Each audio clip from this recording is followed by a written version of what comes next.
Scales form the backbone of so much music, and it can be overwhelming to get your head around all of these different scales we're told we must learn. The harmonic minor, the melodic minor, the natural minor, Dorian, Mixolydian, it can feel like so much to take on. Over the years, I've seen people teach scales in so many different ways, whether that's the tone-tone, semitone method. I've also seen people cut little bits of paper out that they then stick over the keys. Maybe you've been told you need to learn them all from memory. These methods do kind of work, but I wonder if there's a more musical and enjoyable way to get these scales under our fingers. In this video, I'm going to break down the method I use to remember all of these different types of scales, a way where we actually have to use our ears to understand what makes each specific scale unique. And trust me, it's a lot easier than it seems. Let's dive in.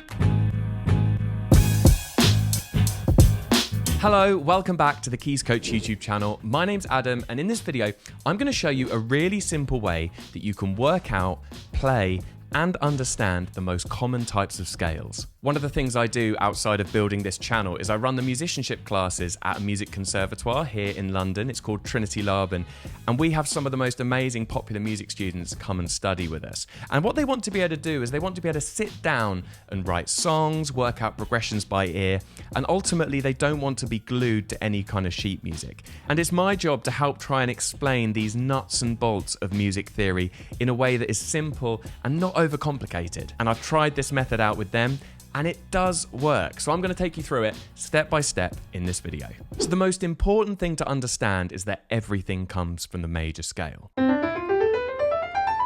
Now, obviously, I'm only talking about Western music here. In a lot of Western music, a lot of the melodies and the harmonies are all derived from the major scale. We need to be able to hear this scale before we even think about playing it. So some of you might know this already, but please don't skip ahead because this is so important. What does the major scale actually sound like?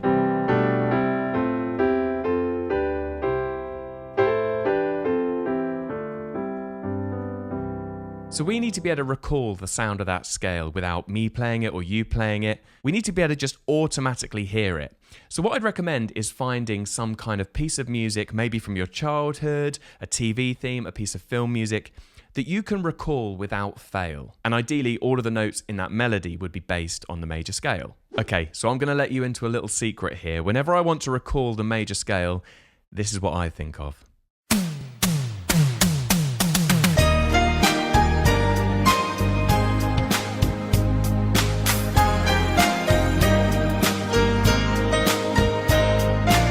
Now, I'm aware a lot of you might not get that reference if you're watching in other parts of the world, but here in London, here in the UK, we have this long-running soap opera. It's been going for years. It happens several times a week. It's on all the time. It's sort of an iconic bit of British culture, really. It's set in London. And that theme tune of that programme is just, it's like in my skull. I can't possibly sing that theme tune wrong. Da da da da da da da. Now there's one more note we need to find, but if we actually go to the end of the theme tune,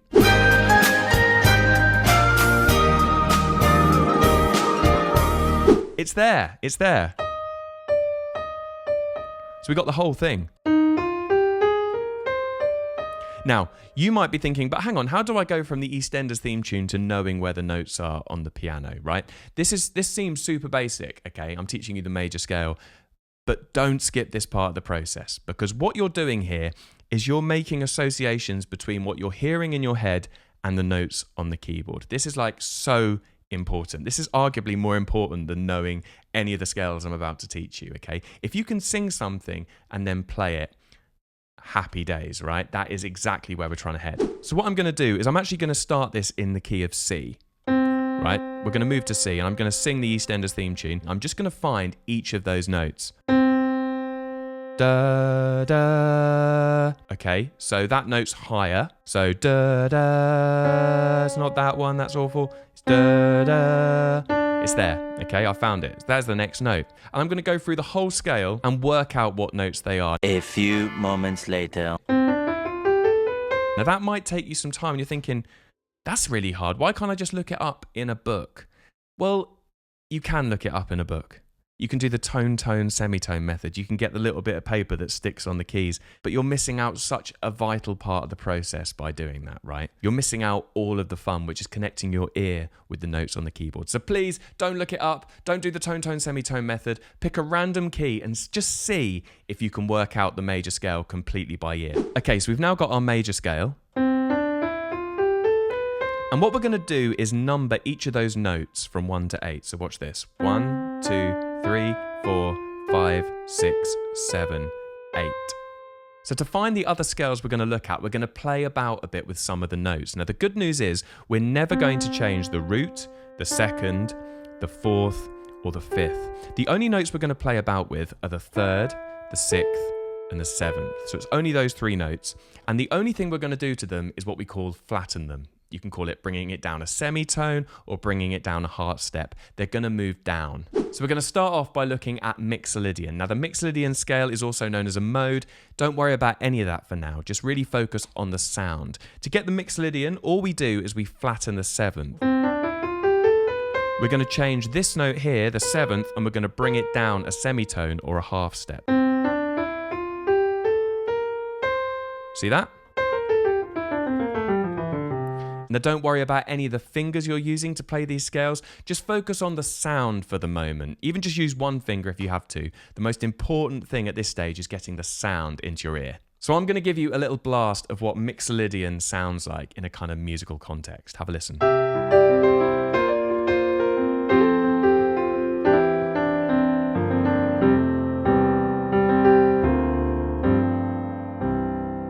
Very similar to major, but you can hear it's just got that extra note that kind of changes it and moves it away from a kind of regular major sound. And you may be wondering exactly what I'm doing there. Well, what I'm doing is I'm taking chords from the scale and improvising with them and making up a sequence.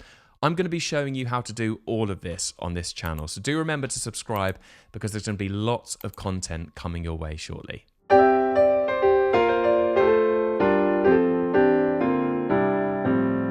I love the sound of Mixolydian. For me, it's just so beautiful. I love it. Okay, let's keep going. So we've already got our flat 7.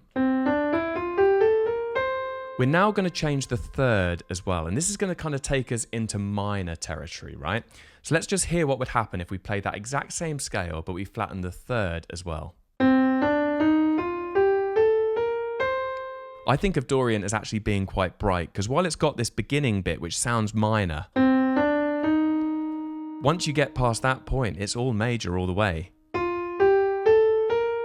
In fact, anyway, yeah, I won't go there. But yeah, you can see that it's got like a major sound up the top of the scale. Let me give you a little blast of what this sounds like in a kind of musical context.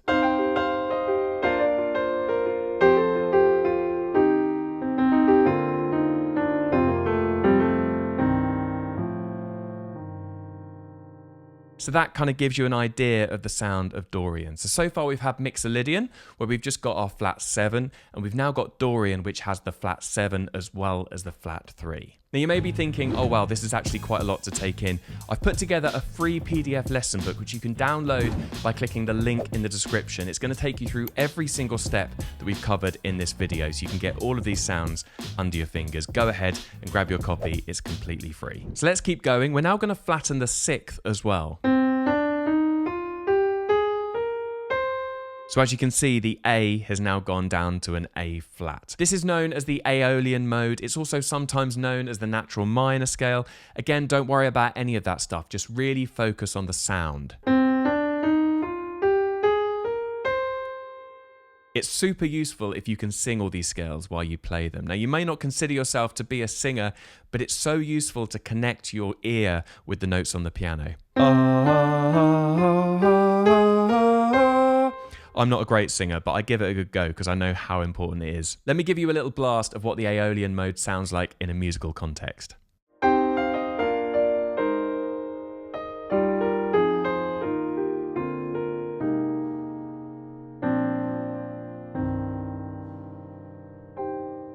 It's just really rich for me. It's a beautiful, rich minor sound.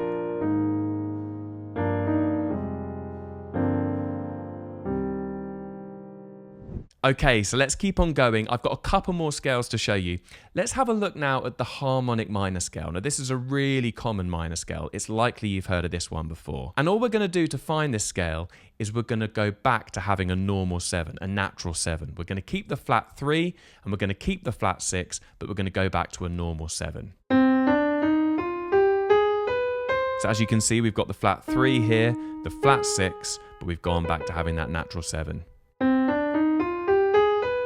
Here's a quick example of what this scale sounds like in a musical context.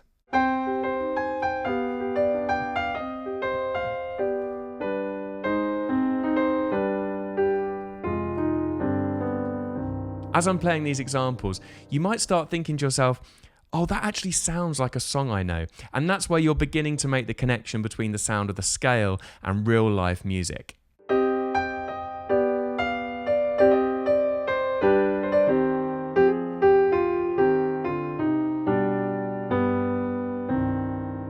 Okay, I'm going to cover one more scale in this video. I'm aware there's loads of other scales I haven't covered, but I've just picked one more to show you. This one is called the Melodic Minor. And for some reason, in this country, we have this thing where the Melodic Minor is different on the way up than on the way down. I'm not going to do any of that. We're just going to look at the standard Melodic Minor, where it's the same on the way up as it is on the way down. So all that's happened there is our flattened 6th that we had in the harmonic minor has gone up to the natural 6th. So in other words, the melodic minor is exactly the same as the major scale, it's just got that flattened 3rd. Here's the sound of the melodic minor in a musical context.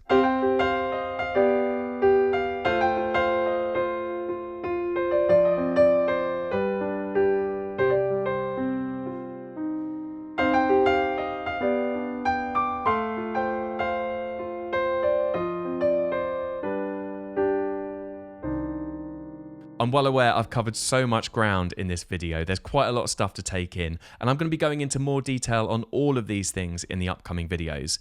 But don't forget you can go and download that free PDF which takes you through all of the steps I've covered in this video. The link is down in the episode description. It's completely free. Go ahead and grab your copy. Now, just before we wrap up, I'm going to show you one more thing. This is a way you can combine all of the stuff we've looked at in this video. What I'm going to do is I'm going to go up the major scale, down the Mixolydian, up Dorian, down the natural minor, up the harmonic minor, and then down the melodic minor. Down the Mixolydian, up the Dorian, down the natural minor, up the harmonic minor, then down the melodic minor. See that? That's quite full on, and I'm well aware that's really advanced, but it gives you a little idea of where you can take this.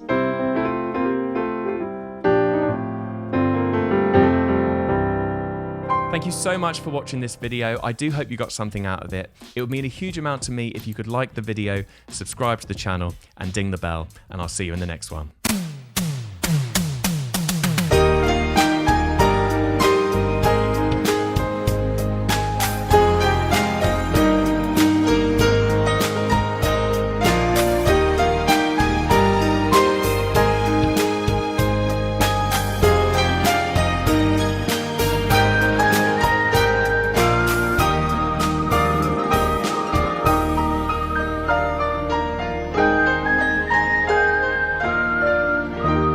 I can't believe I've just done that.